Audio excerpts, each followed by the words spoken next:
पिछले 24 घंटे में उड़ीसा के ऊपर एक दो स्थानों पे हल्की से मध्यम वर्षा दर्ज हुई है। सबसे अधिक वर्षा जो दर्ज हुई गंजम में 41 मिलीमीटर, शेरागढ़ में। इसके अलावा हाईएस्ट डे टेम्परेचर जो गया है 35.2 डिग्री सेल्सियस चांदवानी में, भुवनेश्वर का 34.2 और कटक का 34.5 degree Celsius maximum day temperature दर्ज किया गया। अब बात करते हैं सीजनल रोडों की, तो 1 जून से लेकर 29 सितंबर तक अभी तक 1090.8 मिलीमीटर वर्षा हुई है, जो कि सामान्य से 5% कम है। उसके अलावा जो अभी भी जो 4 डिस्ट्रिक्ट है जो एफशेड कैटेगरी में बने हुए हैं। अभी फिलहाल उड़ीसा के ऊपर कोई भी सिग्नल सिस्टम नहीं लाई कर रहा है। 29, 30, 1, 2 तारीख को जो हमारे होल उड़ीसा के ऊपर आइसोलेटेड डिस्ट्रीब्यूशन दिया गया है वेदर इंफॉर्मेशन। उसके अलावा डे 5 में जो नॉर्थ उड़ीसा है वहाँ स्कैटर्ड और साउथ उड़ीसा में आइसोलेटेड रेनफॉल का डिस्ट्रीब्यूशन दिया गया है।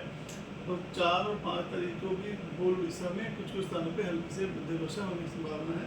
फिलहाल अगले 5 दिन तक कोई भी वार्निंग नहीं है।